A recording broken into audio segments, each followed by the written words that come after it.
preparar os próximos filhos, é preparar os próximos pais. Nós não estamos trabalhando só para que a gente gere filhos, né?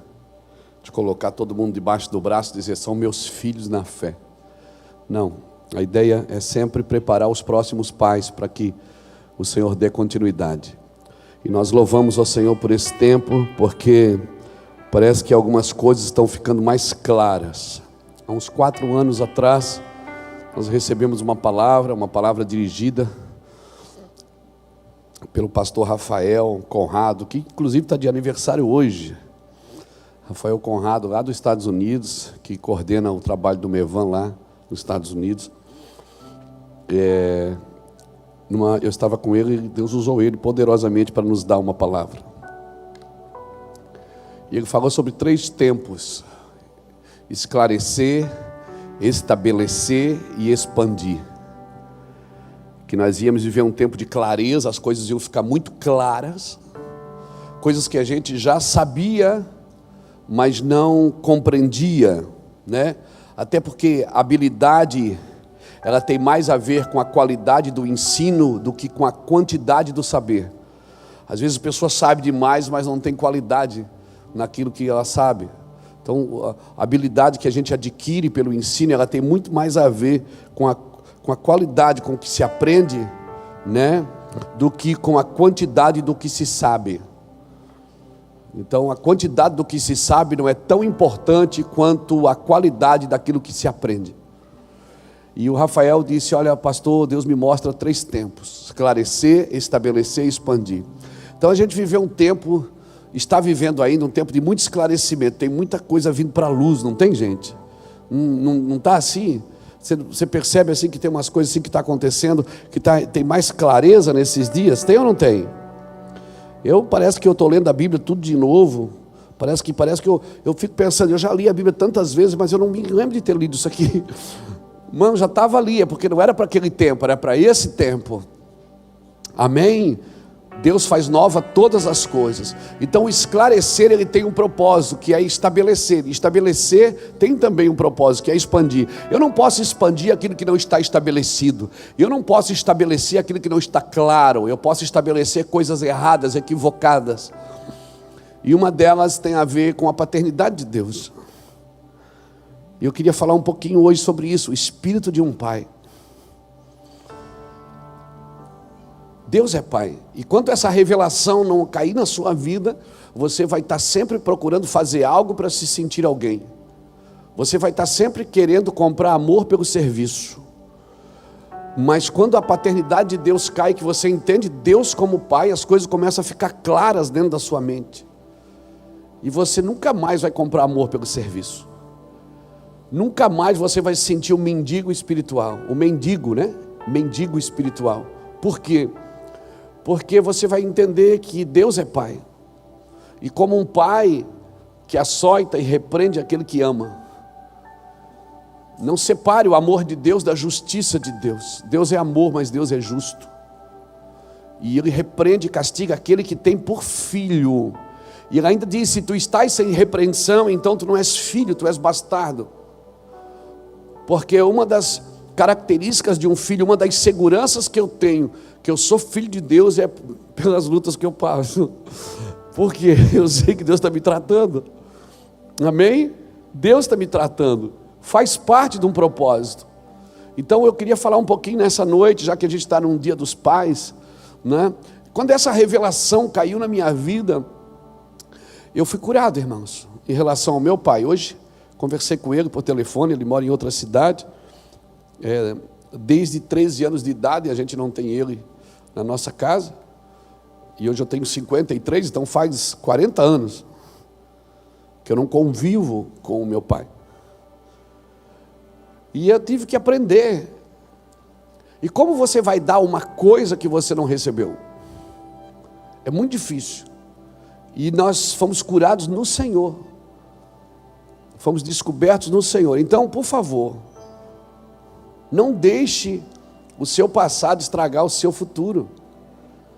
E isso só pode acontecer se ele já estragou o seu presente. Não permita. Né? Então a gente tem todos os motivos para ser oprimido, não é? para ser angustiado, para se sentir desprezado, carente, mas nós somos curados. E quando nós fomos curados, que a gente começou a olhar para Deus como Pai, nunca mais, irmão, eu fiz algo para me sentir alguém. Eu descobri a minha identidade no Senhor, e eu queria compartilhar com você. É claro que eu não vou conseguir falar tudo, mas muita coisa que eu vou falar está nesse livro aqui, ó, Paternidade para as Nações. Eu não sou vendedor de livro, gente. Eu sou pastor. Mas as coisas que eu falo, tudo eu escrevo. Tudo que eu falo aqui em cima eu escrevo. E se às vezes eu preparo sempre uma mensagem. Quando eu saio daqui tem duas. Eu sempre venho com uma coisa preparada, mas chego aqui tem duas, porque eu falo aquilo que eu escrevi e falo aquilo que Deus mandou. Então por isso que eu preciso escrever, por isso que a cada 6 meses sai um livro novo. Por quê? Porque eu quero deixar tudo escrito. Eu quero deixar para uma geração escrito, gravado, ouvido, vídeo, áudio. Eu quero que as pessoas tenham acesso ao coração de Deus, daquilo que me curou. Esse livro aqui é fantástico, Paternidade para as Nações. Você vai ter uma revelação de Deus como Pai. Tem alguém aqui que foi criado sem pai? Quer dar para um homem? Você? É? Então tá. Então pega, ué. Paternidade para as Nações. Olha aí, Pai de destinos. Glória a Deus. Louvado seja Deus. Daquele livro ali também surgiu esse, porque removendo as raízes da carência. O que é que a necessidade faz com você? Que a falta de pessoas, porque o pai, ele estabelece a fibra moral na vida de um filho, e a mãe estabelece a fibra emocional. A falta de um pai, de uma mãe, gera isso, né? Pessoas com problemas emocionais e pessoas com problemas na área da imoralidade, por conta da falta da paternidade. Quando você enxerga Deus como pai, uau! Ali atrás uma moça levantou a mão. Isso ali, aquela moça ali. Cá, querida. Vou pegar para você. Oi? Você fez aniversário ontem? É mesmo? Parabéns para você nessa data querida. Muitas felicidades, muitos anos de vida. Ó, tá todo mundo convidado para ir na pizzaria depois. Não pode, fecha 10 horas. Não sei por que não fecha às 11, gente. Porque 10 faz sentido. Vai ver, o vírus trabalha depois das 10, né? Quem é que sabe? Né? Quem é que sabe? A gente não sabe mais o que é verdade, o que é mentira, é ou não é? Então fique com a palavra, porque a palavra nunca volta vazia. 40 dias com ele no deserto. Quem está no deserto aqui, gente? Quem está assim, destruído, acabado? A senhora está em nome de Jesus, no deserto. Está difícil. Então você está em nome de Jesus, minha filha. Pega para você. Glória a Deus. É mesmo? Glória a Deus. Vai ver se ela foi para o deserto para ganhar o livro. Claro, vai mesmo, estuda bastante que é de Deus. Não é? Deus pode fazer essas coisas, por que não? Você não sabe nem o que é? Sacerdócio, igreja e reino. Esse livro aqui, esse homem já levantou e já veio para frente.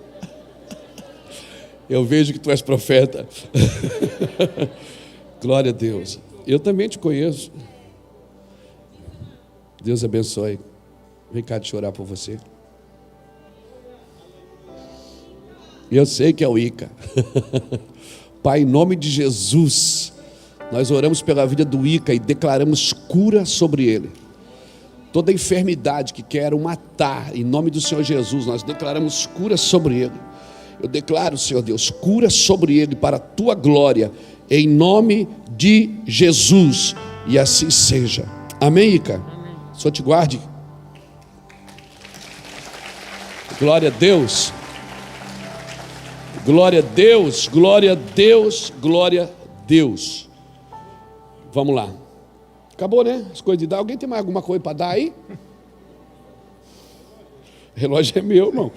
Dá o seu. Vamos lá, gente. Quem está aqui pela primeira vez hoje, seja muito bem-vindo. Amém? Nossos cultos aqui agora são sábados e domingos, né? Sábados de jovens e casais. Ontem foi de casais, né? Agora sábado que vem é de jovens. É isso? E no domingo nós temos 3 reuniões. A IBM.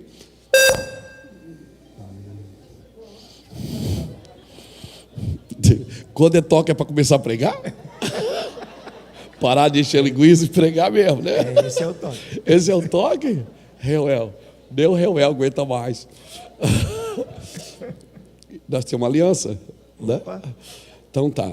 Domingo nós temos 3 reuniões. A IBM, Escola Bíblica do Mevan, está fantástica, irmãos. Está maravilhoso. E nós temos também o culto da tarde, às 17 horas, e esse agora às 19h30. Né? Vamos orar para a gente voltar ao normal. O normal para mim é casa cheia, né? Gente para todo canto, gente para todo lado. Tem gente lá na cantina, não tem? A cantina lá está cheia de gente, irmão, assistindo pelo telão, porque não dá para entrar na igreja, só 30%. E é engraçado que no avião pode, né? No avião senta todo mundo um do lado do outro e pode ir por 2 horas viajar. No ônibus também pode, na igreja não pode. Tá bom. Vamos para frente. Vamos falar do Espírito do Pai, né? Estamos aqui focados. Estou doido para bater nisso tudo, irmão. Pegar a marreta e sair derrubando essas colunas da impiedade, essas colunas da corrupção, da mentira, do engano. Essas pessoas vão cair por terra, irmão. Vão cair por terra. O juízo de Deus vai se levantar contra os corruptos que se levantam, que se servem da morte alheia. Deus vai trazer um juízo sobre essa nação, sobre as pessoas que estão ganhando dinheiro com isso, que estão com intenções políticas com essa porcaria. Deus vai tratar com essas pessoas. Não se assuste se começar a morrer gente, viu? Não se assuste não, porque Deus falou para mim que vai começar a fazer coisas terríveis. Se prepare. Nós estamos vivendo em 2 trilhos. De um lado, um povo se aproveitando da morte. Do outro lado, um povo crescendo na fé. Tem pessoas morrendo? Claro que tem, irmãos. Nós mesmos perdemos um pastor querido essa semana, pastor Mendes, lá de Lages, um precioso amigo, caminha conosco aqui. Tem muitas pessoas morrendo no Brasil, realmente isso é fato e está aí. Mas tem muita coisa, irmão, que não é verdadeira. Tem uma mentira, um emaranhado de mentira e de engano. Ora para Deus mostrar para você. Não come tudo que aparece, não. Amém? Para de ler um pouco, para de assistir um pouco de coisa, que a maioria dessas coisas são mentiras. Vamos lá. Agora a morte e a vida estão no poder do Senhor. O Senhor cuida de tudo. Quem morre no Senhor não morre. Vamos para frente. Abre sua Bíblia comigo. Primeiro estenda a mão para cá, abençoa. Diz: Senhor, dá bastante paz, pastor Luiz. Glória a Deus. Sabedoria. Senhor, nós pedimos que o Senhor ilumine a nossa mente e o nosso coração. Que o Senhor traga a nossa mente e ao nosso coração a Tua glória. Que o Senhor ilumine a mente do nosso entendimento. Que o Senhor ilumine o nosso coração. Nossa vida está em Ti, Senhor. Nossas mãos estão em Ti, Senhor. Eu te peço em nome do Senhor Jesus. Cerca esse lugar com a Tua unção e com a Tua glória. As pessoas que estão nos assistindo pela internet. Derrama o Teu favor, Senhor, sobre nós. Pai, derrama o Teu favor sobre nós. Que a Tua glória venha sobre nós, Pai, em nome de Jesus. Faz justiça, Senhor, na nossa nação. Faz justiça, Senhor, na nossa nação. Nós clamamos por Sedacá, justiça de Deus sobre a nossa nação, Pai. Em nome do Senhor Jesus Cristo. Faz, Deus, porque Tu sabes fazer. Em nome de Jesus. Abra comigo a sua Bíblia, 1 Crônicas, capítulo 28. Eu quero falar do espírito de um pai.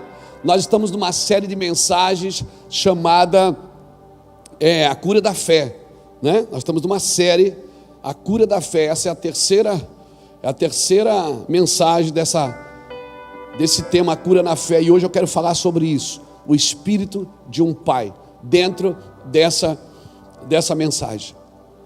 Isso vai curar a sua fé, porque a hora que você começar a enxergar Deus como pai, e algumas pessoas que podem exercer o exercício da paternidade na sua vida. Um pai não coloca todo mundo debaixo do braço e diz: é meu. Um pai, vocês ouviram o relato das pessoas que falaram aqui acerca de paternidade, e teve uma palavra que sobressaiu aqui, foi destino.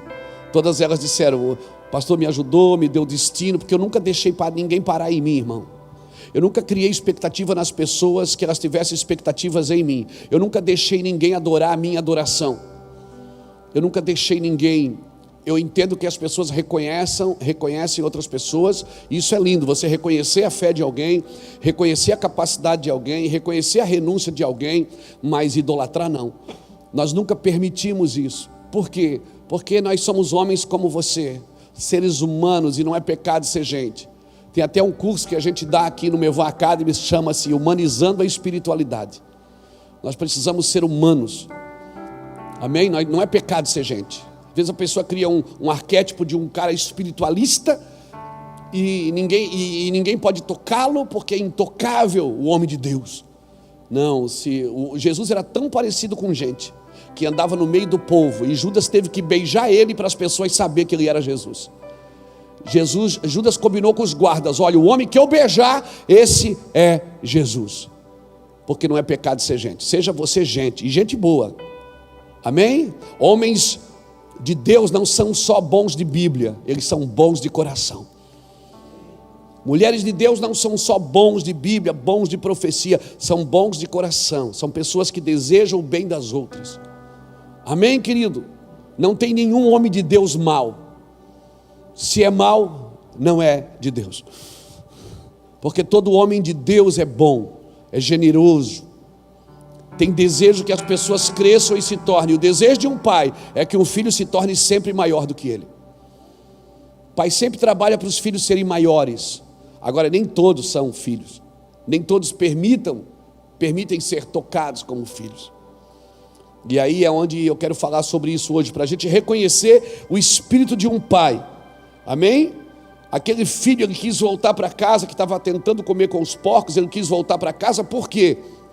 Porque ele sabia que na casa do pai dele tinha amor. Ele disse: eu conheço um homem que me ama, que até os servos lá em casa são bem cuidados. Por isso, ele voltou para casa. E quando ele voltou, o pai estava esperando ali.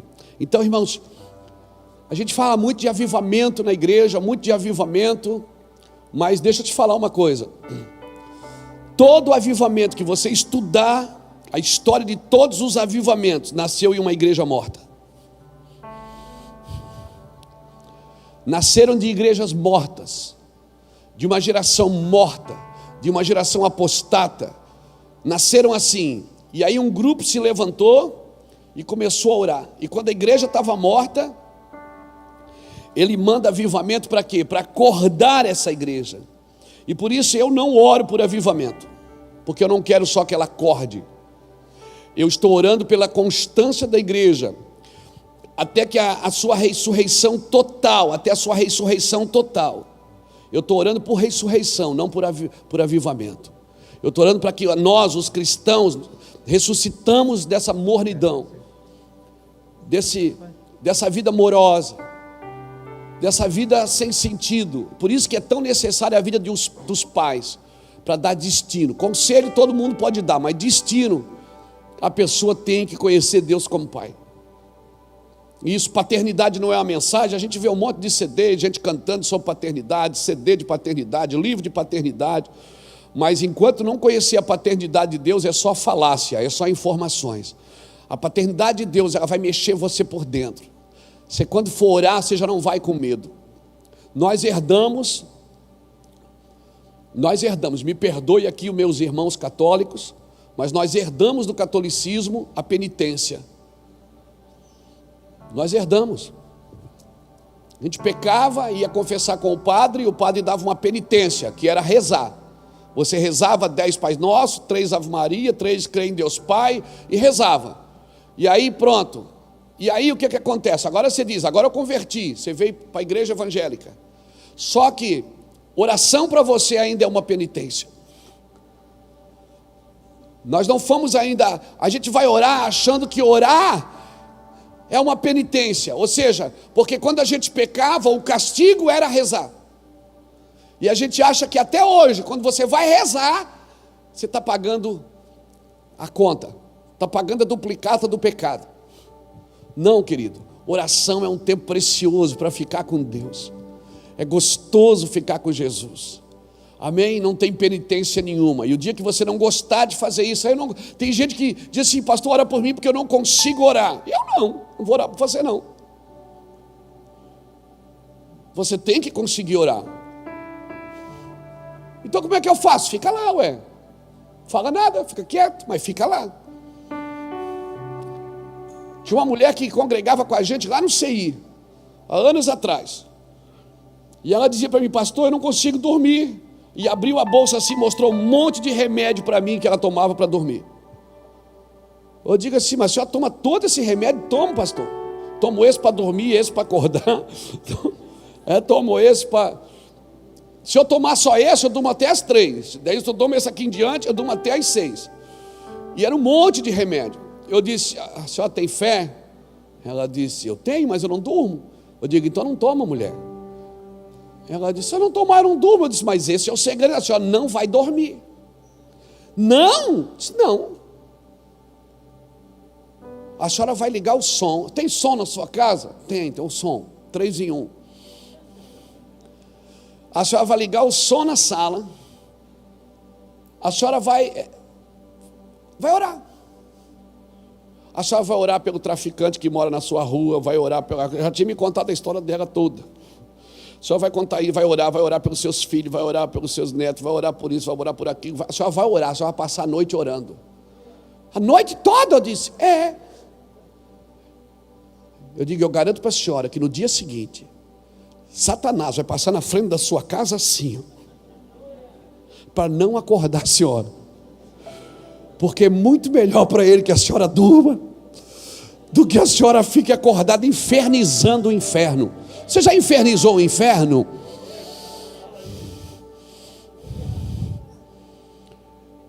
Uma semana depois ela voltou no culto e falou, pastor, joguei tudo fora aquela porcaria, estou dormindo, homem. A senhora acredita que eu estou dormindo? Ela disse, mas é assim, ó. Ela falou até não foi palavrão, foi um chavão. É caixão. 3 horas eu acordo para orar. Eu disse, a senhora? Ela disse, eu não consigo mais nem orar, porque eu durmo. Eu durmo orando. Como disse o vovô Léo aqui, tem lugar melhor para dormir do que dormir no colo do pai? A pessoa diz, pastor, estou em pecado que eu dormi orando. Glória a Deus! Você dorme enquanto ora? Quem dorme enquanto ora? É melhor do que dormir assistindo filme, não é?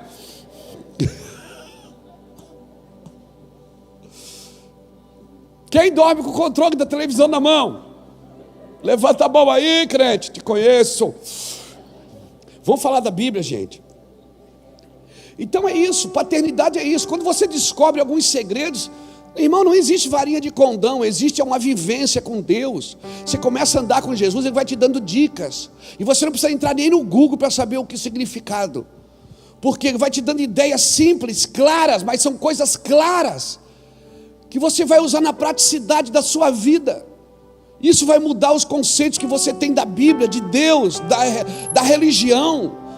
Amém? Deus não é religioso, vamos parar com isso. Deus nos chamou para andar em vanguarda, amém? Vamos lá, 1 Crônicas capítulo 28, e o versículo de número 9. Quando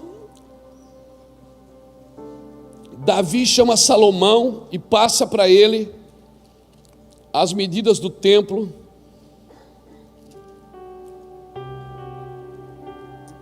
Davi queria fazer o templo e Deus não permitiu, mas ele não deixou de juntar os recursos para Salomão fazer o templo. E diz assim, 1 Crônicas 28, versículo 9: E tu, meu filho Salomão, conhece o Deus de teu pai e serve-o com um coração íntegro e alma voluntária.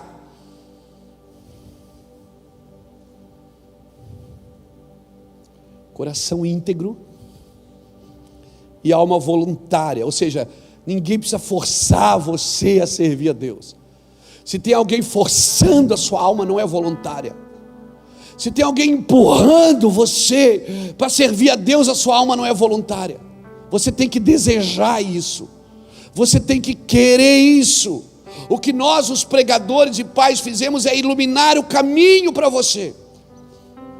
Não existe amor obrigado é estupro.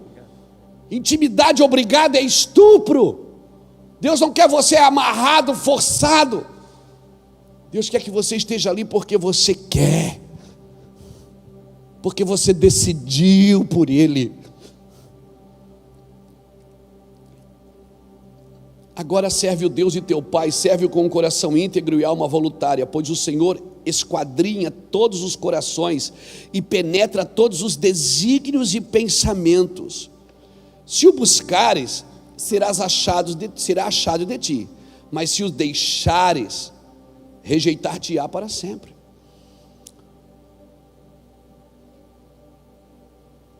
Olha, agora, pois o Senhor te escolheu para edificares uma casa para o santuário, esforça-te e faze a obra.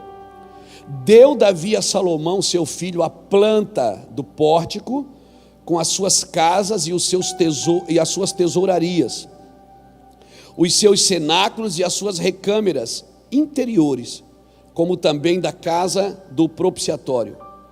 Também a planta de tudo o que tinha em mente, a saber, dos átrios da casa do Senhor e todas as câmaras em redor, para os tesouros da casa de Deus e para os tesouros das coisas consagradas. Versículo 19. Tudo isto, disse Davi, foi-me dado por escrito da mão do Senhor, e Ele me fez compreender todos os detalhes desta planta. Uau!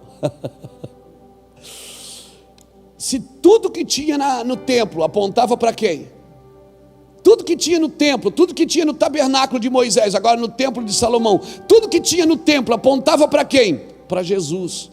Se Deus mostrou todos os detalhes para Davi, o que é que Deus está mostrando? Está mostrando Jesus. Ele me fez compreender todos os detalhes desta planta. Disse Davi a Salomão, seu filho: esforça-te, esforça-te. É a palavra que eu falo para os meus filhos o dia inteiro: esforça-te. Vai fazer. Samuel joga bola, chuta mal, eu digo: chuta direito. Ele fica bravo comigo: chuta direito, faz um gol. Ele olha para mim para ver se eu vi, eu faço que não vi. Depois eu elogio: foi muito bom, chutou bem. A palavra que eu mais arranco dos meus filhos e penetro com essa palavra na vida deles é: esforça-te, porque Deus só dá reforço aonde tem esforço. Amém? Em nome de Jesus, esforça-te e tem de bom ânimo, faze a obra e não temas. Não temas. Diga para alguém que está do seu lado: não temas. Diga de máscara: não temas. Não temas. Diga: não tenha medo. Obrigado, Jesus, pela tua palavra. Vamos mergulhar nas escrituras, Senhor. Que o teu nome seja glorificado, em nome de Jesus. Imagina, Deus tem uma obra com Salomão, com Davi, e Davi pensa que ele podia fazer tudo que estava na mão dele, ele podia fazer. Chegou uma hora que Deus disse, Davi acordou um dia e disse: eu vou fazer vou fazer uma casa para o Senhor. O profeta Natan estava lá. E Natan até concordou, disse: opa, isso mesmo, Davi, faz mesmo, é de Deus. Aí Natan disse, Deus disse: vai lá e diz para Natan que não é Davi que vai fazer a obra. Ou Natan, vai lá e diz para Davi que não é ele que vai fazer a obra. Quem vai fazer a obra é o seu filho. Natan volta e diz: ó, Davi, desculpa aí, mas Deus falou que não é você que vai fazer essa casa, não, é o seu filho. Davi não parou de juntar despojos. Toda guerra que Davi vencia, ele trazia os despojos. Se você ler 1 Crônicas 18, você vai ver Davi trazendo bronze para Jerusalém. Ele juntou ouro, juntou prata, juntou bronze, ele juntou tudo, juntou pedras preciosas, ele juntou tudo, tudo. E disse, quando ele estava morrendo, ele chamou Salomão e disse: ó, tudo isso aqui é para você fazer a casa de Deus, que eu pensei que era eu que ia fazer, mas não é eu, quem vai fazer é você. Aí ele abre a gaveta, eu acredito que ele pega a planta e diz: ó, a planta é essa aqui. Porque não adianta você ter todos os recursos, toda a condição de fazer, se você não tem a planta que Deus deu. Porque as medidas têm que ser nas medidas de Deus, não podem ser as suas medidas. A arca de Noé não afundou porque ela estava feita na medida de Deus, e ela não tinha leme. Noé construiu, mas não dirigiu. Por isso que tudo que fizer, faça ao Senhor. Faça ao Senhor. Faça ao Senhor. Não faça nada sem perguntar para Deus. Não compra nada sem perguntar se Deus aprova. Ah, pastor, mas é só uma camisa. Se você não é fiel nos pequenos detalhes, quando você estiver fazendo coisas grandes, você não vai consultá-lo também. Se você não se relacionar agora com as coisas pequenas, você não vai se relacionar com as coisas grandes, não vai.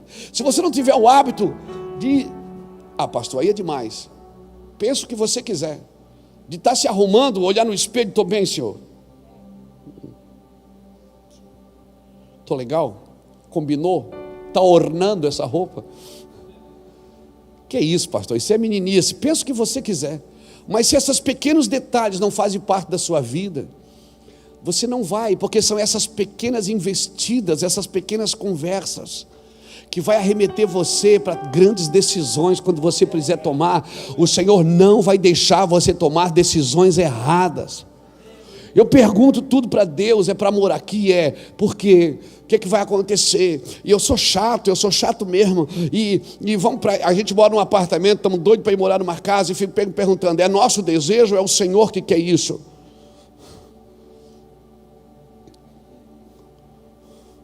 Pode ser só o meu desejo. Mas Deus, aí tem pregador que diz assim: mas alegra o Senhor que Ele satisfará o desejo do teu coração. Mas tem outro texto também que diz: cuidado, seu coração é enganoso. De repente ele pode estar querendo uma coisa que lá na frente vai desviar você. Os detalhes do pai, por isso você precisa conhecer o espírito de um pai. Você precisa conhecer ele, e conhecer as pessoas que ouvem ele. Irmão, nem todo mundo que fala dele ouve ele. Nem todo mundo que fala dele ouve ele. Hoje é muito fácil falar de Deus.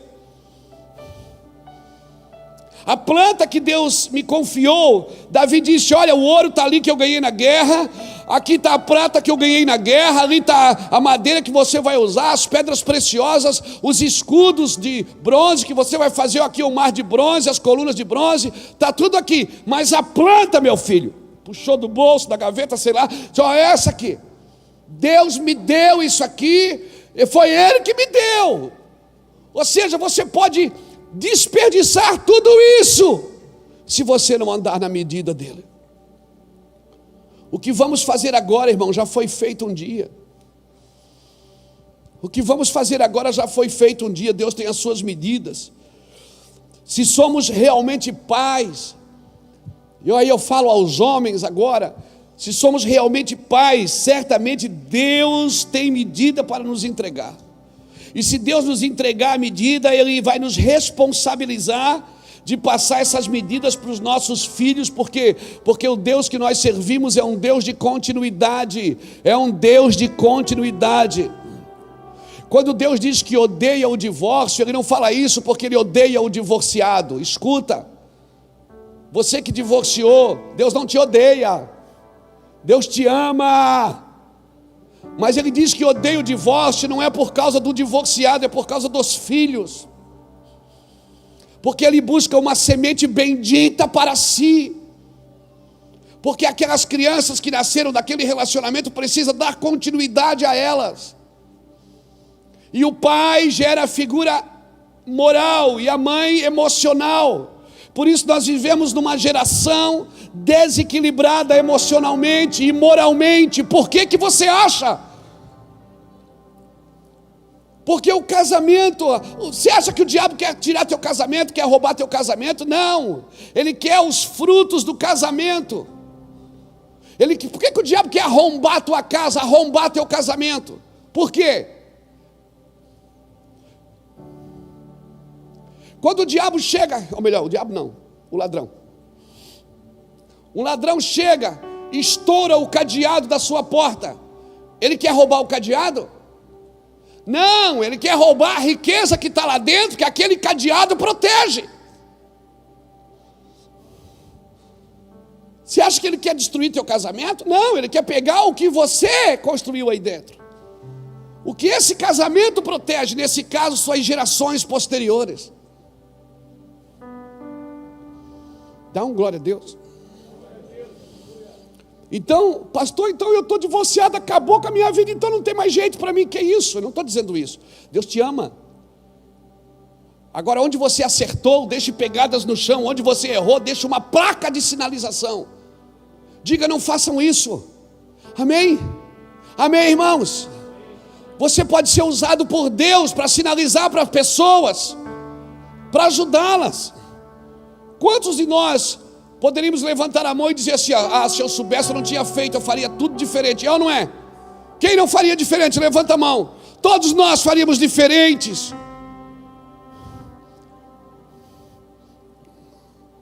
Mas a ausência de Deus não nos ensina a tomar decisões corretas. Por isso, papai, você precisa conhecer o Espírito dele. Porque Deus não está lá no céu para bater com a varinha de condão na tua cabeça para você ser feliz e pensar só em você, não. Quando você foi colocado nessa terra, foi para dar continuidade a um processo que começou desde a criação do homem. Amém? O seu trabalho é processual, é geracional. Pastor, mas eu errei, perdi meu casamento, perdi minha família. Vai ficar aí, chorando as mágoas? Ou vai se levantar? Vai tomar uma atitude? Vai ser homem e mulher e dizer assim: eu errei, mas o Senhor me perdoou na cruz. E se eu tiver outra oportunidade, eu não farei nada igual eu fiz. Eu farei diferente. Não culpe o outro, irmão. Se coloque no lugar. É você. Deus, o negócio de Deus é com você. Não é com o outro. Tire da tua mão, tire da tua frente o estender de dedo. Amém? Amém? Quando a gente fica estendendo o dedo para todo mundo, a gente vive numa vida sempre equivocada, sempre com dúvidas. João Batista, quando viu Jesus passar, ele disse: eis o Cordeiro de Deus que tira o pecado do mundo. Dias depois, João estava preso e pensou: será que era Jesus mesmo? Ou devo esperar outro? Mudou a circunstância? João estava duvidando que era Jesus? Não, ele só queria saber se ele não estava trabalhando em vão.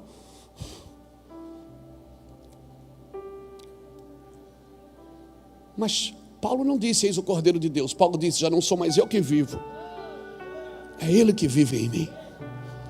Os dois foram presos, os dois perderam a cabeça. Um na cadeia pensou: será que era? O outro disse: ô Silas, dá um dó maior aí, vamos cantar, vamos adorar o Senhor. Porque eles tinham convicção do que estavam fazendo a coisa certa. Essa é a convicção que nos falta, porque nos falta relacionamento com Deus. Irmão, o relacionamento com Deus, você já ouviu aquela frase: o cordão de 3 dobras não se quebra? Amém? Cordão de 3 dobras não se quebra, meu irmão. Convida Deus para o teu casamento, convida o Pai, deixa Ele gerar a sua casa, deixa Ele gerar a sua família, deixa Ele conduzir você, os seus negócios. Pessoas às vezes abrem um negócio, ela vem aqui na igreja pedir para a gente orar. Pastor, ora pelo meu negócio que vai abrir. Oro, aí começa a prosperar, some da igreja, desaparece, some da igreja, troca de família, porque agora está rico, está poderoso. Se isso foi bom ou foi mal para ele? Foi mal. Ficou rico e perdeu a casa, perdeu a família. O que é mais importante? Nenhum sucesso, seja ele profissional, seja ele eclesiástico, nenhum sucesso substitui o fracasso de uma casa. Por isso nós precisamos voltar e nos refazer como famílias e irmãos. E o espírito de um pai, o espírito de um pai, eu me relacionando com esse pai, deixa o tema da mensagem aqui para mim, irmão, o espírito de um pai. Se nós somos os pais, cadê as medidas que Deus nos entregou? E se Deus nos entregou, nós temos a responsabilidade de carregar essas medidas até que nossos filhos se tornem maiores e responsáveis. A medida exata, quem é a medida exata de Deus? Quem é a medida exata daquilo que Deus construiu? A Bíblia diz que Jesus é a medida exata, Colossenses capítulo 1, versículo 16, Ele é a imagem exata da criação, Ele é o princípio de todas as coisas. Jesus é a medida exata de Deus. Então, se Ele é a medida exata, eu tenho que ser parecido com quem? Ele é a imagem, Ele é a imagem do Criador. Então Deus Ele deu uma vida para construir e me deu uma medida. Luiz, a sua medida é aquela ali, ó. É Jesus. Às vezes as pessoas têm dificuldade de lidar com a volta de Cristo. Pastor, Jesus vai voltar? Vai. Como é que eu faço para esperar Jesus voltar? É só obedecer o que Ele falou na primeira vez. A segunda vinda, ela tem a ver com a primeira. Se eu não entendi nem a primeira, eu não tenho o que esperar na segunda. A primeira vinda de Cristo, ela balizou para mim como viver, como ser um homem, como ser pai, como ser marido. Está tudo ali, como negociar, irmão, como negociar, não usar balança enganosa, não usar egoísmo, não usar falso testemunho, não mentir para vender, não mentir para cobrar, não, ele me dá a medida exata de como fazer. Mas a gente vive no mundo, não, mas é que no negócio é assim, não, o negócio de Deus não é assim. Mas no mundo é assim, mas quem vive com Deus é diferente. Fale para os seus filhos, a medida exata é Jesus. Coloque no espírito deles qual é o modelo da casa que nós somos chamados para ser. A planta foi dada pelo céu, Yeshua HaMashiach, Jesus é o Messias, Ele é a nossa medida exata, Ele é a nossa exata medida, Ele é o projeto original do que nós devemos nos tornar, Ele é o projeto original do que nós devemos nos tornar. Eu vou repetir, Ele é o projeto original do que nós devemos nos tornar. Ele é. Nós somos uma geração que anda nas pegadas do Pai, irmãos.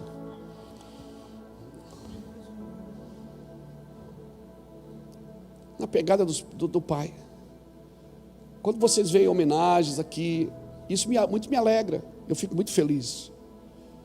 Eu fico muito feliz porque a gente consegue ainda dar medidas para algumas pessoas. Para alguns a gente só consegue pregar o Evangelho. Para outros a gente consegue apontar o caminho, mas para outros a gente consegue dar medidas. E eles andam exatamente nas medidas que a gente dá para eles. E o resultado é sempre o mesmo. É prosperidade, é vida, é autoridade. Porque não é uma vida de conquista, é uma vida de renúncia. E quanto mais eu renuncio, mais autoridade Deus me dá. Se você ler Gênesis capítulo 26, e do versículo 1 ao 18, ou do 18 em diante, você vai ver Isaac desentulhando os poços que Abraão cavou. Isaac foi para Gerar e ele desentulhava um poço, eles iam lá e entulhavam de novo. Ele ia lá e desentulhava, e o pessoal ia lá e desentulhava de novo. No capítulo 26, versículo 18 em diante, conta essa história. Mas Isaac estava onde? Ele estava cavando poços? Não, ele estava desentulhando os poços dos seus pais. Por que eu escrevo tudo? Por que eu gravo tudo? Por que eu deixo tudo pronto? Porque eu quero sim deixar poços abertos para os meus filhos e para a geração que vem depois, quem sabe para os seus filhos. Hoje eu leio a Bíblia porque alguém escreveu. Eu leio livros de John Wesley, eu leio livros sobre avivamento da Rua Azusa, do país de Gales, Jonathan Edwards. Eu leio livros de Smith Wigglesworth. Por quê? Porque alguém se preocupou em escrever e deixou para nós coisas que viveram há 150 anos atrás, há 300 anos atrás, mas que marcaram uma geração. Eu não sei quando Jesus vai voltar. Ele diz que o tempo a gente vai saber, mas o dia não. Então, enquanto eu não sei, eu vou deixando uma pegada no chão. Estou deixando pegada, estou deixando marcas nas pessoas, porque isso não tem a ver comigo. Não tem a ver comigo. Isso tem a ver com deixar um céu aberto, deixar um lugar aberto para as outras pessoas. Esse é o seu trabalho. Quem tem filho aqui? Quem tem filho? Levante a mão. O seu trabalho agora é para eles. As chaves que você abrir agora, as portas que você abrir, seus filhos, ele pode estar no seu colo hoje, mas um dia essa criança vai crescer. Eu brinco com o Samuel, porque ele joga futebol. Eu brinco com o Anderson, com a Bruna, com a Pâmela, com o Charles, com a Raquel, com o Rafael, genros e nora, que para mim é tudo filho. Estão na mesma casa, eles dão continuidade à semente. Eu sempre digo para eles: vocês são a minha aposentadoria. Por quê? Porque nós estamos construindo para deixar. E não se trata de deixar herança. Vou comprar esse apartamento para deixar para você, vou comprar essa casa para deixar para você. Não, isso é herança, não é legado. O legado é o que você deixa neles. É a autoridade que você deixa neles, é os princípios que você deixa neles, é a graça que você deixa eles para cuidar de uma família, para cuidar de negócios. Meu filho vende carro, ele trabalha aqui no Mevan e vende automóveis. E quando você fala que uma pessoa vende carro, o que é que vem na cabeça? Por quê? Porque é um ramo muito difícil de lidar, não é? Tem muita falcatrua, tem muito falso documento, tem muito carro que é dublê, tem muita mentira, tem muito engano. E ele vende carro, e ele é um exemplo na venda dos seus automóveis. Por quê? Porque ele faz tudo certo. É possível prosperar fazendo tudo certo. É possível prosperar sem lesar ninguém. Se o carro não está bom, não diga que ele está bom. Vai lá, gaste 200, 300 a mais, arrume o pneu, arrume o motor. Não, mas eu quero me livrar. Não! Quando as coisas passam na sua vida, quando elas saem, elas têm que chegar na vida dos outros melhor do que entrou na sua. O evangelho que passa por mim tem que chegar no seu ouvido muito melhor do que chegou em mim.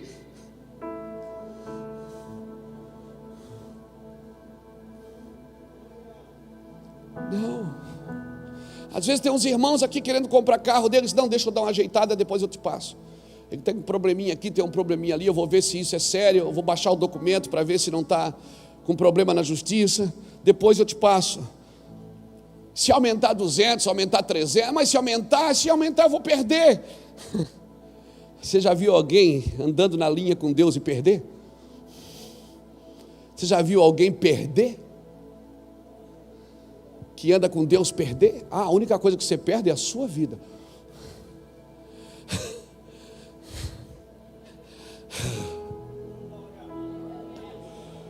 Quem anda com Deus só perde uma coisa: a sua vida. O resto é só lucro. Mas perde a sua vida, perde a sua vontade. Nós somos cavadores de poço, irmãos. Amém. Amém, querido. Eu quero falar para você, talvez eu estou falando e você está pensando, puxa, pastor, minha vida acabou, porque eu já estou com 40. Quem já... Não precisa levantar a mão, não. Pastor, eu não conquistei nada, eu não adquiri nada, perdi o que eu tinha. Eu estou vindo na igreja para ver se o negócio funciona. Depois se eu dar um passe em mim aí, passo o óleo ungido para ver se acontece, faz o vale do sal e para ver se eu piso no sal, pelo menos mato os bichos de pé. Vou fazer alguma coisa, pastor. Não, querido, é possível. Porque o meu pai sempre começa daquilo que quebrou. Só que ele não cola cacos. Ele quebra e faz de novo. Abra comigo Jeremias capítulo 18. Jeremias 18 diz assim: palavra do Senhor que veio a Jeremias: levanta-te e desce à casa do oleiro. Levanta para descer, é isso que Deus está dizendo.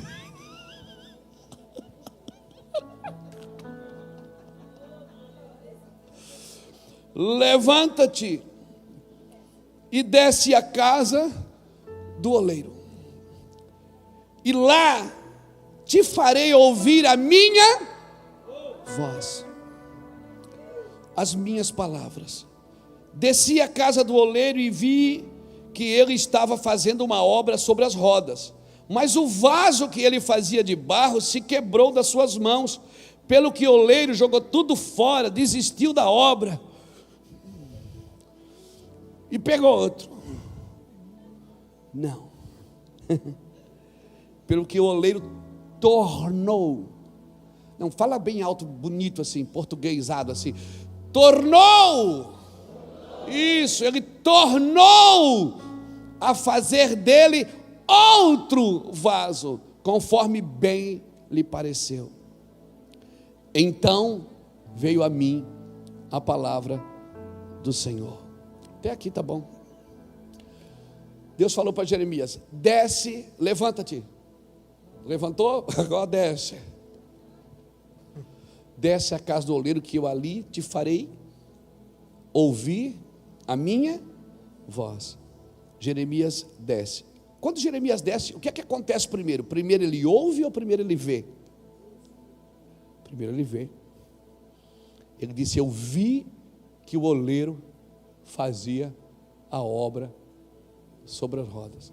Se você não parar para ver o que Deus está mostrando, você não vai entender o que Ele está dizendo. O problema é a distração. O problema é a distração. Nós passamos distraídos o dia inteiro, sempre vendo a vida dos outros, sempre vendo o celular, o que está acontecendo na casa de alguém, na vida de alguém, na família de alguém, no ministério de alguém. E aí eu não presto atenção. Quando Deus fala, passa batido. Eu não me liguei. Ele disse: quando eu desci, eu vi que o oleiro fazia a sua obra sobre as rodas. E aí eu percebi que o vaso quebrou. Quando o vaso quebrou, eu prestei bem atenção e eu percebi que ele tornou a fazer outro vaso, mas o barro era o mesmo. Deus vai quebrar você quantas vezes for preciso para fazer o que lhe bem parece. E tem lugar melhor para quebrar do que na mão dele, não? Tem lugar melhor para quebrar? Diz: quebra eu, Jesus. Fala assim, eu quero ver se é profeta mesmo. Se quebra eu, Jesus. Levanta a mão e diz: quebra eu, Jesus. Quantas vezes for preciso, mas me faz conforme a tua vontade. Me organiza conforme a tua vontade. Eu quero ser um vaso de honra, não um vaso de desonra. Eu quero ser um vaso que o Senhor pode encher de azeite. Eu não quero ter rachadura, Senhor. Tem lugar melhor para quebrar do que na mão do Pai? Você precisa conhecer o Espírito do Pai. Porque você está na conversa ali, Você está na conversa ali, de repente, você está ali, Deus, obrigado, né? Obrigado porque o Senhor tem me abençoado, o Senhor tem feito através de mim, aleluia. Ele tira o espelho do bolso assim e mostra para você. E aí você começa a ver você mesmo.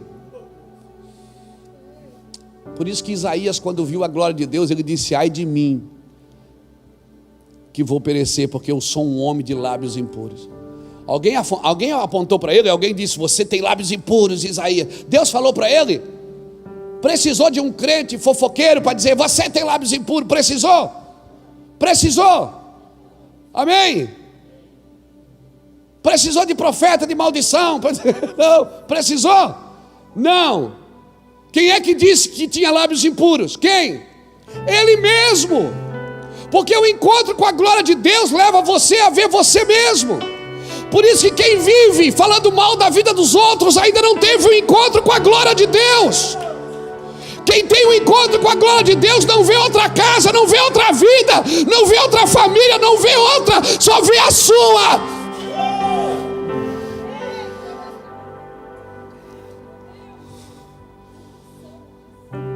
O encontro com a glória de Deus vai fazer você ver você mesmo. E aí você não precisa de mais ninguém botando regras no seu caminho. Por isso que eu não admito um evangelho de regras. Eu não admito um evangelho que coloca canga nas pessoas, que coloca peso nas pessoas. Eu não acredito nisso, porque enquanto você não tiver uma glória, ver a glória de Deus, você não vai ver você. Então não adianta dizer: ó, veste essa roupa que Deus te agrada, deixa o cabelo assim porque Deus te agrada. Balela, irmão, isso é balela, isso é mentira. Quer ver a glória de Deus? Deus vai mostrar você para você mesmo. Ele vai dizer: Luiz, usa essa roupa, usa esse cabelo, mesmo que o vovô Léo não goste, mas é voto. Eu fiz um voto com Deus. Deixa eu te falar uma coisa: quando você tem um encontro com a glória de Deus, você sabe, você não precisa de ninguém dizendo: faz isso, faz aquilo, faz aquele outro. Vai buscar Deus, irmão. O nosso trabalho de sacerdote não é ficar expulsando demônio, é levantar a glória de Deus. Porque se a justiça for erguida, o ímpio não permanece na congregação do justo.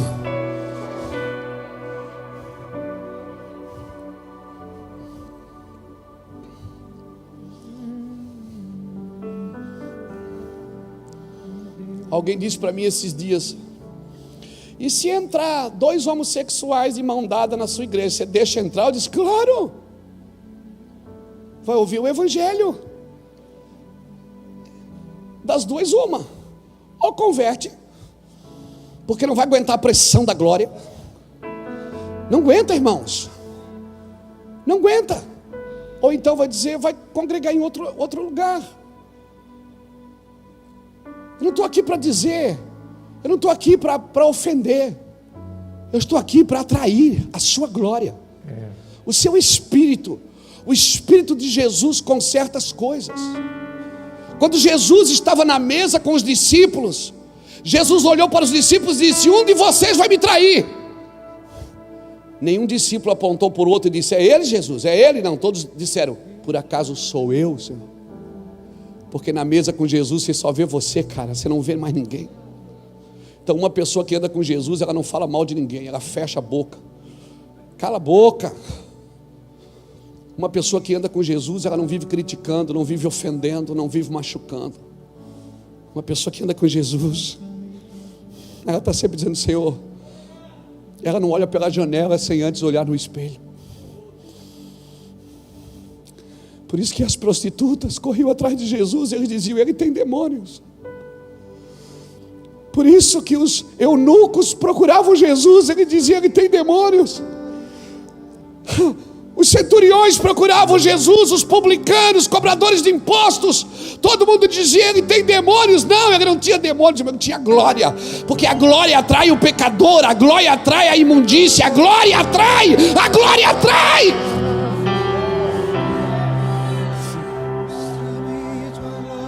Por isso que nós adorarmos o Senhor, a glória será levantada. pessoas virão aos montes, pecadores virão aos montes. Ei, nós estamos nos preparando para você. Mostra-me tua glória. Aleluia, alguém levante a mão. Adore o Senhor nesse ambiente de glória. Tua glória. Ei, ei, ei, ei, ei, ei.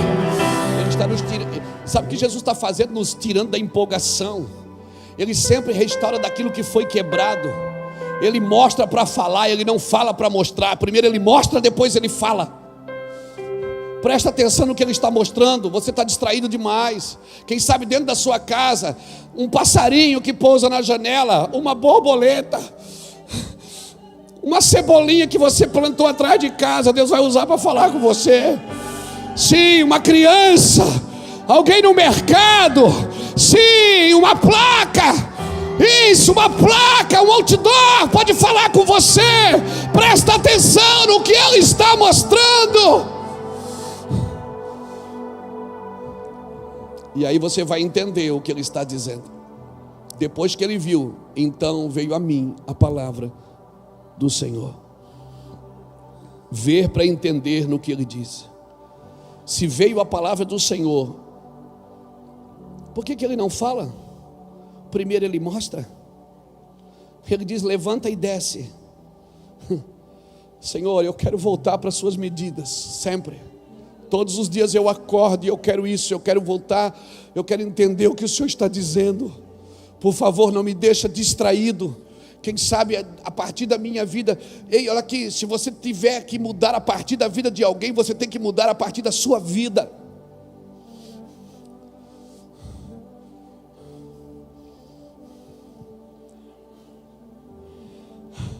Agora pasmem, a palavra oleiro, ela vem da palavra iatiza, que quer dizer aquele que dá forma.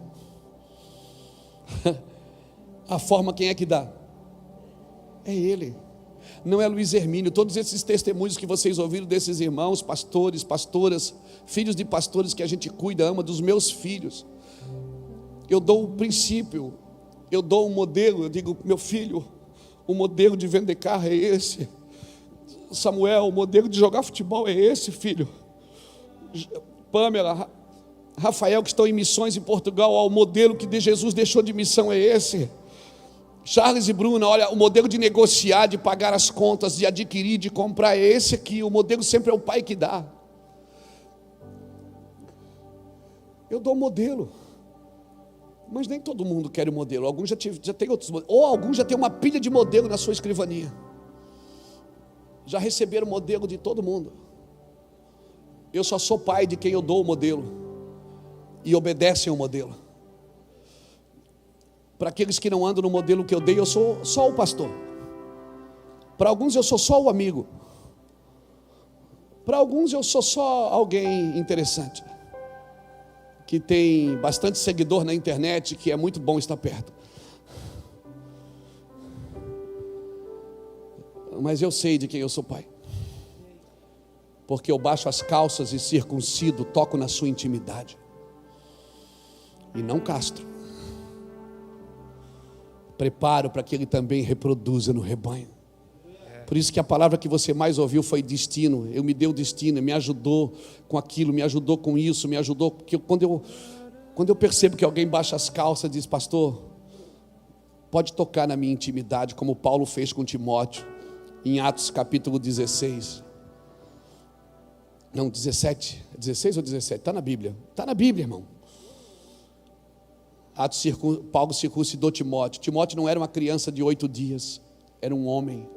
Imagina, Paulo pegou na mão o órgão genital de Timóteo, pegou uma faca de pedra e cortou a pele do prepúcio e circuncidou ele. Eu sei que é difícil às vezes deixar alguém tocar na gente, porque a gente já foi castrado em muitos lugares. Eu comecei essa mensagem falando para você que eu fui criado sem pai. Eu sempre procurei um pai para cuidar do meu coração. E em muitos lugares eu fui castrado. E em muitos lugares eu fui abusado emocionalmente. Mas em muitos lugares eu fui desenvolvido e edificado por muitos homens. Muitos homens me desenvolveram e me jogaram no circuito. E eu fui trabalhar. Peguei o que eles ensinavam e fui trabalhar. Aprendi a dar o corte com eles. E aprendi que não se castra uma pessoa que está querendo andar com Cristo, mesmo ela estando cheia de pecados. Se ela vai deixar os seus pecados ou não, é um problema dela, não é mais meu. Eu mostrei o caminho. Aprenda uma coisa, querido. Vamos voltar para as medidas de Deus. Eu quero profetizar. A forma e a medida que você precisa, Brasil, está na mão do Senhor. A forma, Brasil, é Ele que tem para dar. Por isso eu estou encorajado e, como diz o meu irmão Júnior, esperançoso em voltar em viver as medidas de Deus. Amém? Amém? Amém. Mas sabe qual é o problema do crente? É que o crente pega a Bíblia e quer medir os ímpios. A gente diz assim: nós que estamos aqui dentro estamos protegidos, quem está lá fora está perdido. Não. A medida de Deus não é para os ímpios, é para você, crente. Abre Apocalipse capítulo 11, abre aí. Deixa eu ir terminando isso.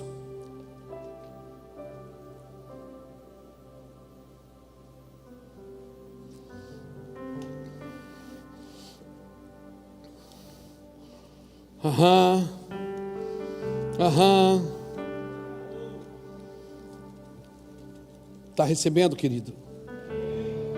Que bom. Pratique. Apocalipse capítulo 11 diz assim: foi-me dado uma cana semelhante a uma vara, e foi-me dito: levanta-te e mede o templo de Deus, o altar e os que nele adoram. Quem é que é para medir? É para medir o altar, quem adora no altar, e para medir o templo. É para medir quem está envolvido com o Senhor, para envolver quem entregou sua vida para Cristo. Não é para você pegar a Bíblia e medir o seu vizinho e chamar ele de endemoniado. Esses vizinhos são todos uns endemoniados. Não, quem sabe o demônio não está na casa deles. Não, mas eu sou crente. Não, você não é crente. Você tem que usar as medidas para você, não para os outros. Pegue a cana de medir e meça o altar. Meça quem adora no altar.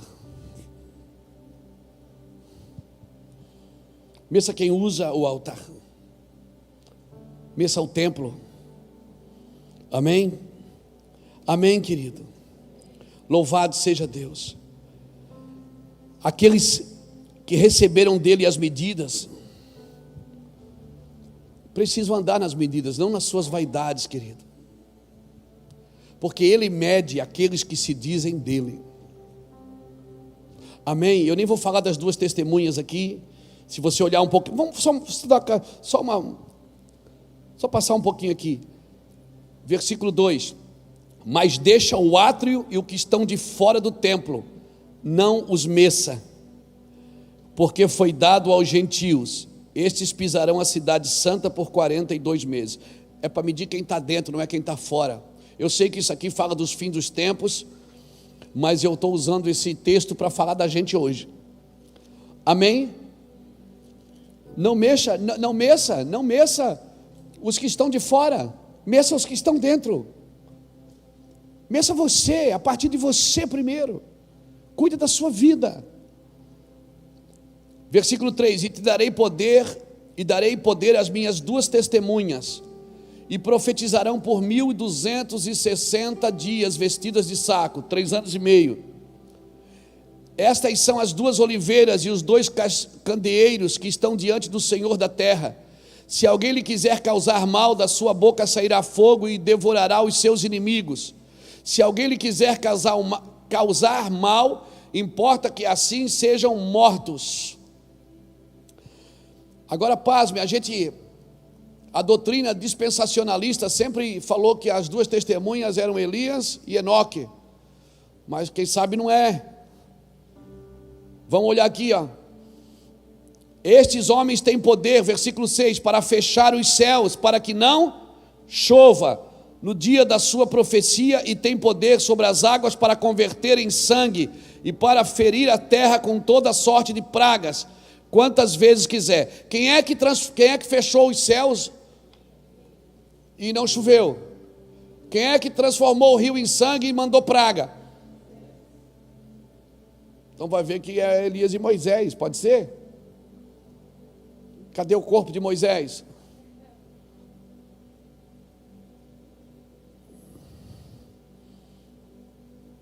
Ninguém sabe. Ele subiu no monte e morreu. Mas cadê? Cadê Elias? Não morreu. Por que eles têm que voltar? Porque eles têm que passar pela morte.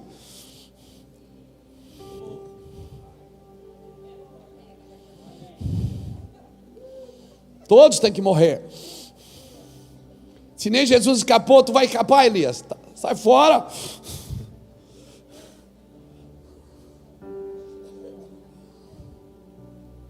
Quem sabe? Vamos para frente. Irmãos, o espírito de um pai, ele está sempre preparando a próxima geração. O espírito de um pai está sempre preparando o coração dos filhos para dar continuidade. Você não pode parar em você. Por isso as suas decisões não têm a ver só com você. Toda decisão que você tomar agora vai afetar suas gerações posteriores. Vai afetar, querido. Então, o espírito de um pai, a gente precisa conhecer o espírito, principalmente dos pais da terra. Quando eu falo pais, tem pais espirituais, tem homens. Eu conheço a história de homens que são verdadeiros pais, mulheres que são verdadeiras mães. Não estou falando biologicamente, simplesmente, mas espiritualmente. Pessoas que passaram na vida de alguém e mudaram o destino delas, deram uma oportunidade de trabalho, deram uma oportunidade de viver. Chamaram alguém e disseram: eu vou te ajudar por tanto tempo para que você cresça na vida. Eu tive essas pessoas que passaram na minha vida e disseram: Luiz, eu quero te ajudar com isso, quero te ajudar com aquilo. São verdadeiros pais, considero essas pessoas. Então, 1 Coríntios, capítulo 4, versículo 15, Paulo diz assim: vocês não tendes muitos pais, eu vos gerei pelo Evangelho. Paulo chega a dizer: eu senti dores de parto até que Cristo fosse formado em vós, até que Cristo seja formado em vós. Ele estava se colocando no lugar de pai e de mãe. Ele disse: eu estou gerando vocês. Paternidade é isso.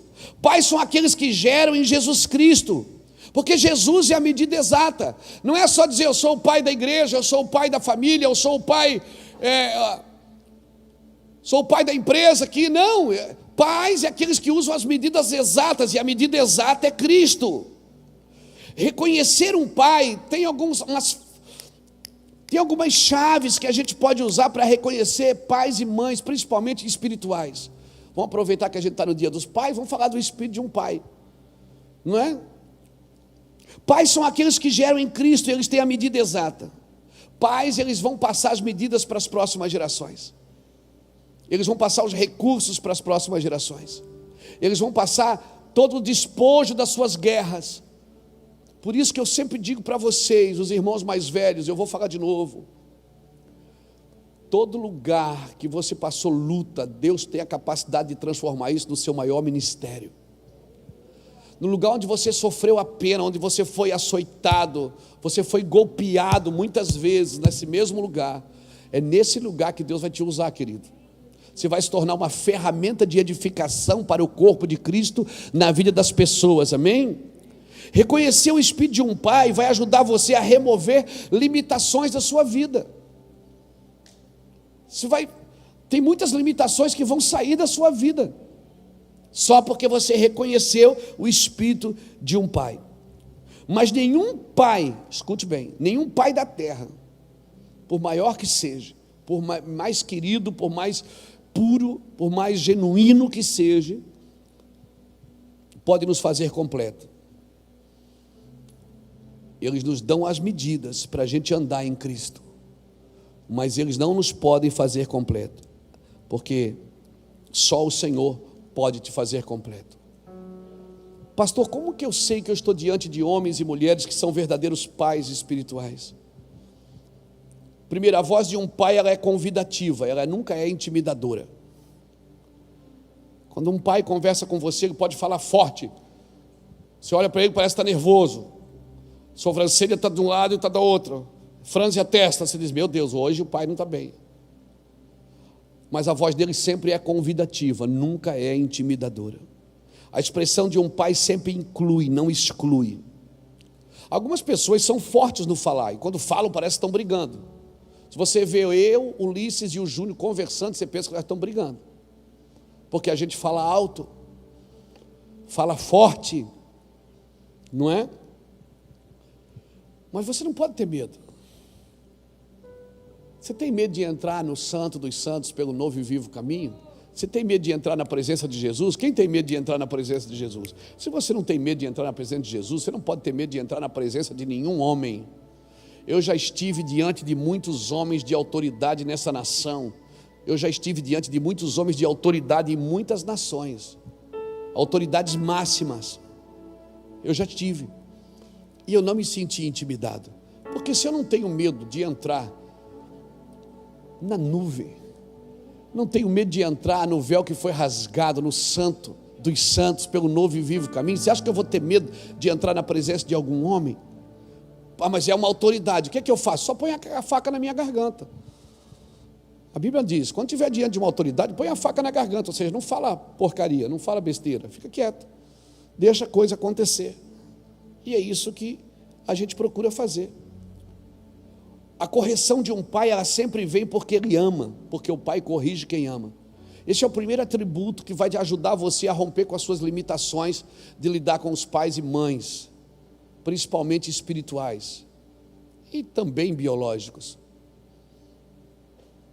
A voz de um pai sempre é convidativa. Segundo, a presença de um pai sempre manifesta Jesus. Se ele não mostrar Jesus, sai correndo porque não é pai, é mais alguém querendo tomar a glória para si. Ele representa a glória, não substitui a glória. Amém? Não substitui a presença de um pai, vai gerar maturidade em você, vai ajudar você a cumprir seu ministério, a cumprir seu chamado, a cumprir os seus negócios, vão estar sempre alinhados, se você está debaixo de conselhos paternos. Ele está sempre disposto a ajudar você a cumprir seu chamado e não o dele. Um pai nunca põe um filho para comer debaixo da mesa, ele sempre põe os filhos para sentar na mesa e comer com ele. Os filhos não comem migalhas que caem debaixo da mesa dos seus donos. Um pai vai ajudar você a achar sua identidade.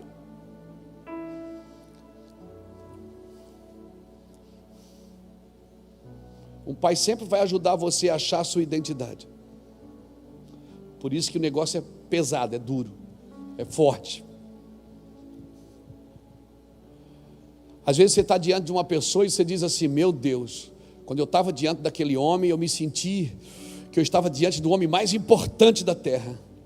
E tem gente que não, tem gente que quando você está com ela, você se sente a pessoa mais importante da terra, porque ela te joga para cima. Um pai faz isso. Quando você está com pais espirituais, mães, pessoas que vão cuidar do seu coração, quer saber?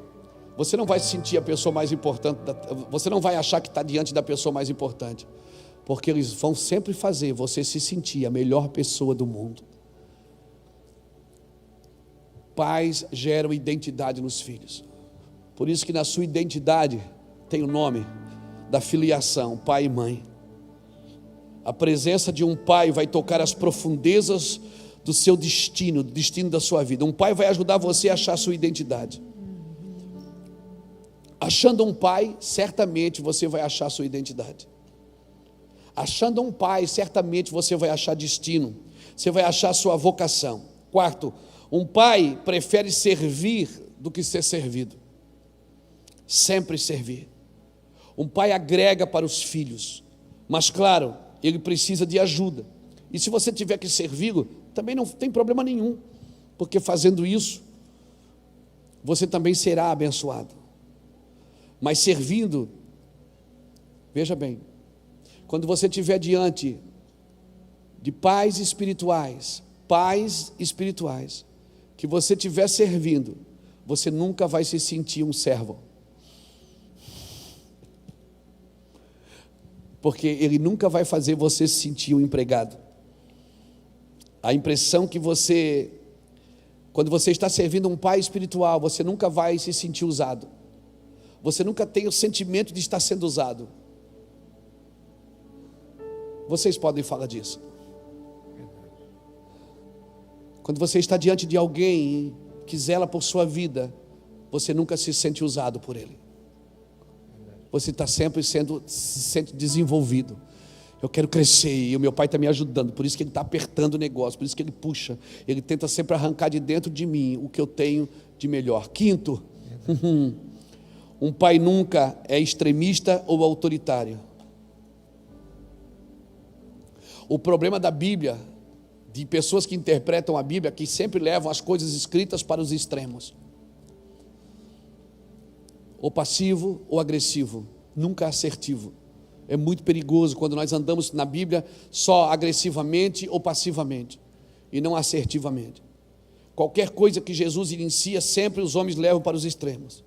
E os extremos produzem feridas e marcas.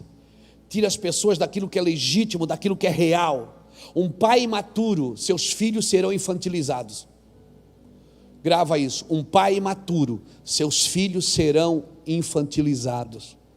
É uma igreja criança, é uma empresa criança, é uma casa de criança. Por isso que os pais precisam amadurecer. E quem amadurece a gente é Cristo. E muitos pais,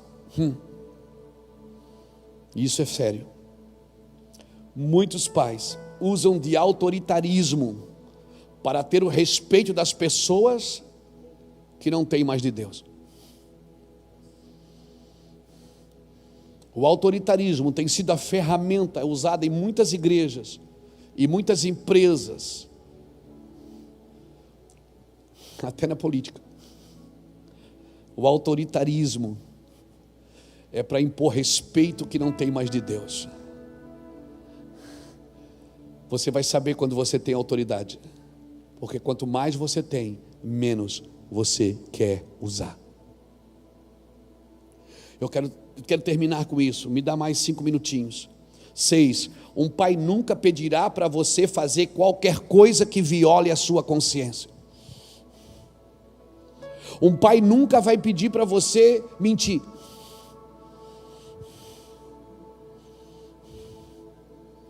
Um pai não pode pedir alguma coisa que viole a sua consciência.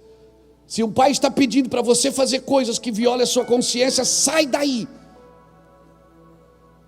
Mas eu tenho que honrar meu pai. Você não honra seu pai obedecendo mentiras. Você honra seu pai dizendo: pai, você está mentindo.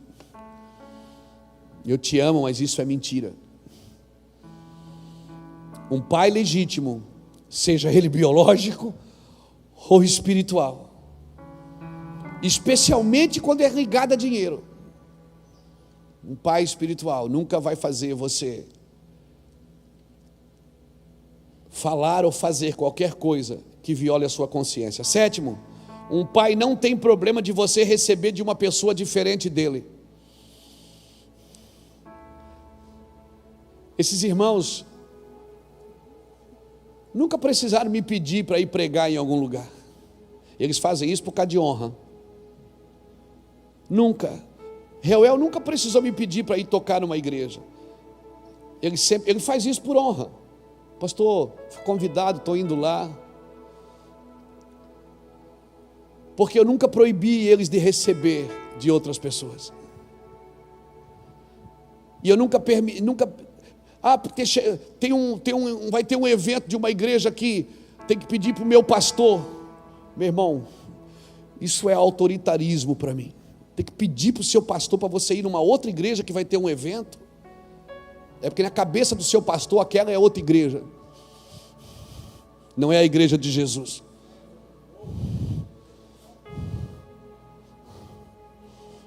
Eu sou crente, irmão. E se eu tiver que usar de autoritarismo para segurar alguém comigo, estou sozinho. Eu uso a palavra de Deus. Vocês podem ir aonde quiserem. Hoje mesmo ligou um casal, pastor, a gente falou no telefone da Iraci, a gente sentiu de congregar ali naquela igreja, porque nós temos parentes ali. Claro, meu irmão. Você vai congregar, filho? Vai. Pastor Rui, que começou esse ministério com a gente, há um ano atrás, entrou no meu escritório com a sua esposa, disse, pastor, eu posso te ajudar aquela igreja lá, pastor? Pô, tem tanta gente aqui, né? Tanto pastor, vou ajudar aquela igreja lá que está lá em outra cidade. Pode ir, pastor? Pode, vai lá, Rui, dizima lá. Igreja já abriram aqui e eu mandei ministério de louvor. Igreja já abriu aqui e eu comprei cadeira e dei de oferta. Eu mandei ministério de louvor e disse para eles, ó, vocês ficam lá com eles por 6 meses para ajudar eles a começar, dizimam lá, eles não têm nenhuma entrada. Aí você vem dizer, meu avô está prosperando, tem que cuidar. Não, nós estamos prosperando porque nós somos crentes. Nós estamos no mundo inteiro porque nós somos crentes, nós não devemos nada para o diabo. O espírito de um pai, irmão, entrou nessa casa. O espírito da paternidade entrou, nós entendemos Deus como pai. Luiz Hermínio não é dono de ninguém aqui. Não sou dono do dinheiro de ninguém, não dono da vida de ninguém. Eu sou um discipulador. Ó, esse caminho é aqui, esse aqui é outro caminho. Se você fizer isso com o seu dinheiro, vai dar certo. Se você fizer isso, vai dar errado.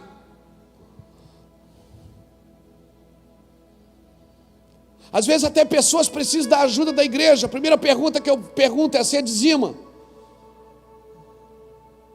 Não. Como é que você quer ajuda de um lugar que você não investe nele?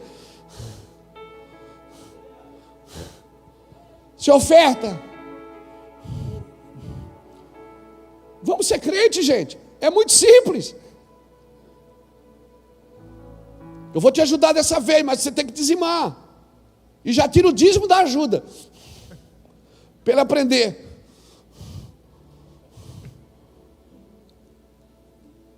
Pastor? É porque aquilo que nos beneficia, está todo mundo errado.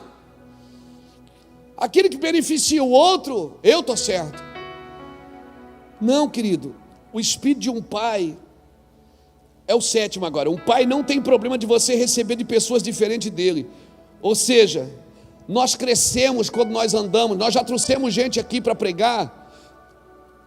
Não foi? Ângelo Basso, nosso amigo, já veio pregar aqui sobre escatologia. Ele domina o assunto. Pessoas já vieram pregar aqui sobre empreendimento. Eles dominam o assunto. Quantas pessoas passaram nesse altar e nos ensinaram coisas que a gente não dominava e a gente aprendeu a partir deles ter passado. Eu não tenho problema de aprender. Se eu quero comprar alguma coisa, um bem, eu chamo um corretor, eu não entendo. Se eu quero fazer algum investimento, eu chamo um contador, eu chamo alguém que entenda do assunto. Porque não é pecado aprender. Um pai não tem problema de você receber de outros. 8º, para a gente ir terminando. Na sua conta é 10, né? Um pai está sempre em movimento, nunca está estacionado. Ele está escrevendo, ele está pregando, ele está orando, ele está falando, ele está fazendo. Todos os movimentos fazem parte de uma jornada, por isso não pare os movimentos. Um pai quando para é porque Deus mandou ele parar. Amém, querido? 9, um pai nunca perderá o seu fogo. Você vai ver pai e mãe queimando, vai para perto deles, querido. Eles estão sempre queimando. Nunca se... Um pai nunca perderá seu fogo. Ele nunca se prenderá em algum lugar, em alguma coisa. Sabe qual é o nosso problema de igreja? É que a adoração se tornou uma música, quando a música deveria ter se tornado uma adoração. Amém? Nós tornamos coisas mais importantes do que pessoas. Às vezes tem gente que vem me pedir oração. Pastor, você ora comigo? Eu disse, ora, você não tem óleo? Eu disse, tem. É que eu queria que o senhor ungisse com óleo. Não, eu não costumo usar o óleo, a não ser para algumas coisas importantes. Mas é importante, então vamos orar. A gente criou algumas doutrinas que não fazem sentido na igreja. Esses dias alguém trouxe uma garrafa de óleo galo para mim orar pelo óleo, para levar para casa e fazer comida. O senhor não acredita, pastor? Claro que eu acredito, mas é que a pessoa precisa acordar, ela está presa naquela garrafa de óleo. Ela precisa ir para casa e construir um altar, não botar óleo na comida, irmão. Ela precisa ir para casa construir um altar de adoração, de intercessão, ela precisa chorar pelos outros. Enquanto ela ficar pingando óleo no arroz ungido, ela vai achar que aquilo está pronto, é importante, é um evangelho raso. Mas a Bíblia diz para orar pelos enfermos com óleo claro, a Bíblia diz.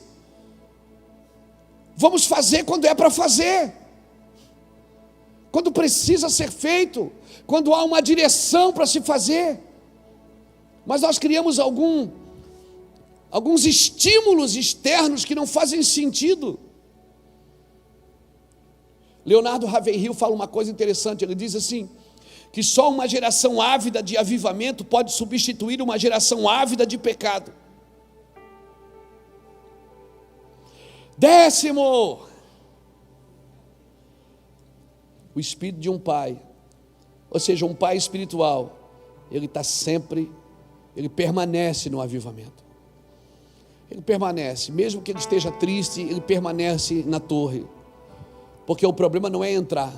Quem subirá ao monte do Senhor, Salmo 24, é uma coisa. Quem permanecerá no seu santo lugar? Permanecer é muito difícil. E isso depende da constância. Você já viu que nós não temos problema de impacto, nós temos problema de constância. Amém? O segredo de permanecer, querido. E para terminar, 11º, um pai, ele é um construtor.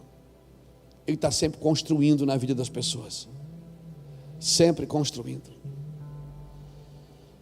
E aproveitando que nós estamos no dia dos pais, eu vou orar pelas irmãs também, tá? Mas eu queria que todo homem que está aqui, mas eu não sou pai ainda, não é, mas os teus filhos já estão aí em você.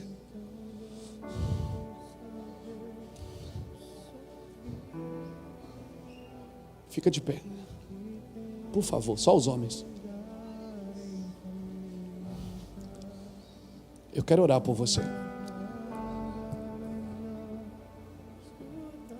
Você já viu que quando Deus fala de casamento, Ele fala para os homens, não fala para as mulheres. Você percebe que a Eva comeu a fruta, não aconteceu nada. Quando Adão comeu a fruta, abriu os olhos dos dois. Porque a maior responsabilidade do casamento é do homem, não é da mulher. Por isso que a Bíblia diz, maridos, amai as vossas mulheres. E Ele diz para as mulheres, respeitai os vossos maridos. Tem um cara que me procurou uma vez e disse, pastor, estou muito triste porque eu estou casado há 4 anos e a minha mulher não me procura. Eu digo, procura? Como procura? Procura, pastor. Procura o quê?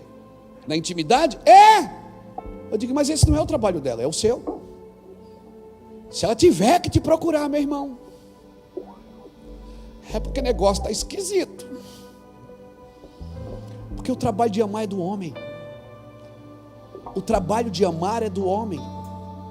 O trabalho do investimento de amor é do homem. Por isso que o maior responsável para a permanência no casamento é sempre o homem.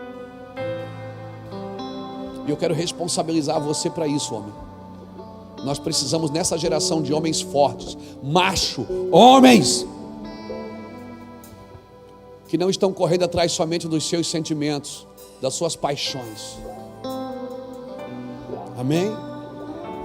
Que tem a ver com as gerações que você está produzindo, que tem a ver com os seus filhos, com os seus netos. Jesus é o cabeça da igreja. E quantas vezes a igreja pisa na bola com Jesus e ele continua lá, firme na cabeça? Fica firme, irmão.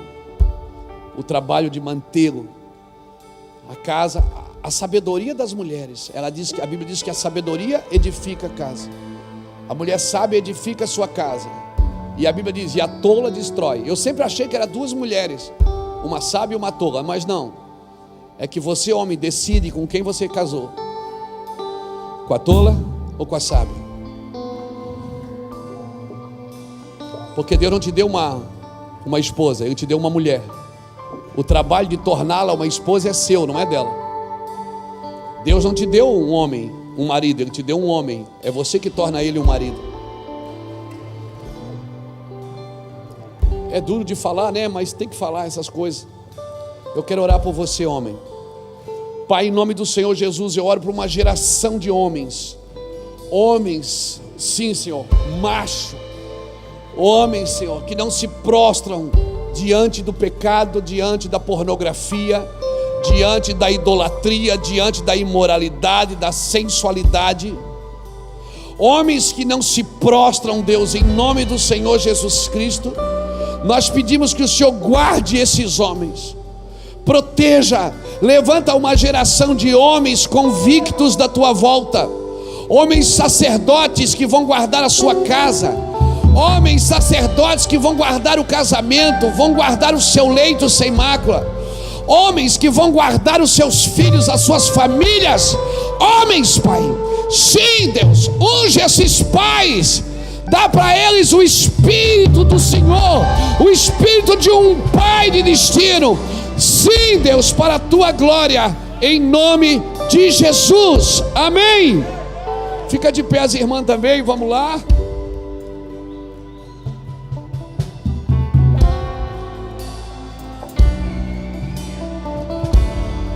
Pai, em nome do Senhor Jesus, nós pedimos que o Senhor guarde os nossos corações, que o Senhor sustente essas mulheres. Sim, Senhor, que elas não sejam vistas somente como um objeto de sexo, de intimidade, que elas sejam vistas como esposas e mães, como mulheres dignas. Sim, Senhor, que o Teu nome seja glorificado na casa, na família, que o Senhor restaure, Senhor Deus, as famílias aqui presentes, que o Senhor nos dê um espírito de sabedoria e de entendimento, que o Senhor restaure a casa. Hoje, Senhor, no dia dos pais, nós usamos essa palavra, o espírito de um pai, para dizer que o Senhor é o nosso Pai, o Pai de todos, o Pai de todas as coisas, porque tudo foi criado por Ti, Pai, em nome de Jesus. Que o Senhor te abençoe e te guarde, querido.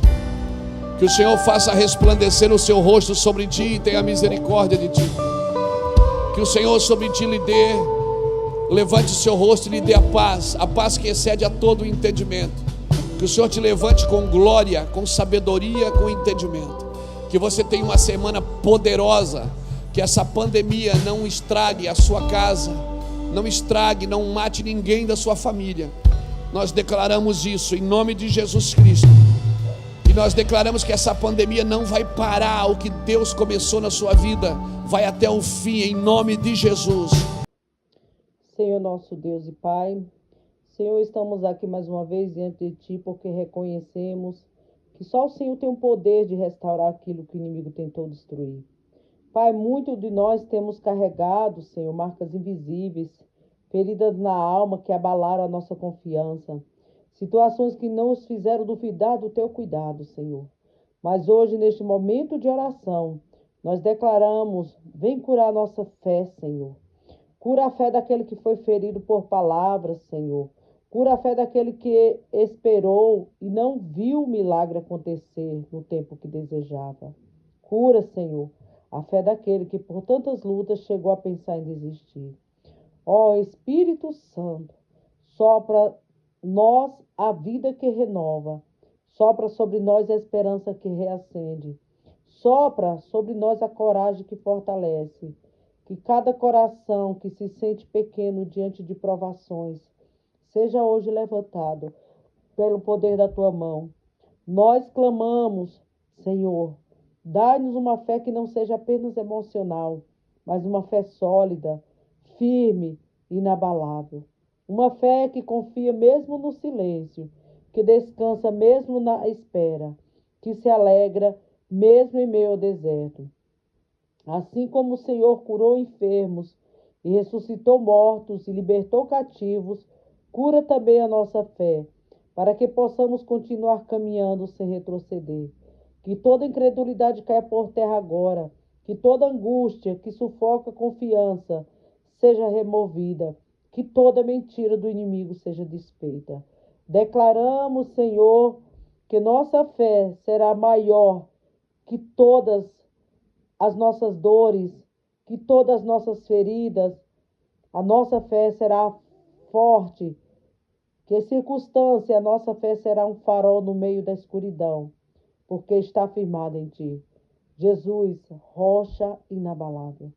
Por isso, ainda que os ventos soprem, e ainda que as ondas se levantem, e ainda que tudo pareça contrário, Senhor, nós vamos permanecer, porque a fé que vem do Senhor nos sustenta e nos dá vitória. Em nome do Senhor Jesus, nós declaramos, Senhor, a fé que cura. Deus, cada um desses que chegaram até aqui, Senhor, ouvir essa oração, ó Pai, estiveram ouvindo toda essa ministração, nós queremos ministrar em oração sobre a vida de cada uma dessas pessoas. Que o Senhor possa, Pai, curar essa pessoa. Essa fé curadora, Senhor, possa tocar e fazer, Pai, um mover, um sobrenatural na vida dessa pessoa, Pai, na casa, na saúde e na família. Em nome de Jesus. Também, Senhor, eu peço ao Senhor que os abençoe, os guarde e os livre de todo mal, em nome de Jesus. Amém? Meus queridos, minhas queridas, vocês que chegaram até aqui, ative o sininho para receber as notificações, se inscreva no nosso canal e o mais importante, meus irmãos, compartilhe com mais pessoas para que sejam alcançados através da ministração do nosso apóstolo Luiz Hermínio, que tem feito maravilhas na minha vida, não vai ser diferente na vida de vocês. Que Deus em Cristo vos abençoe, vos guarde e vos dê a paz. Em nome do Senhor Jesus. Amém? Inscreva-se no canal e ative o sininho para não perder nenhuma oração. Deixe seu like, comente e compartilhe para que esta oração alcance mais corações.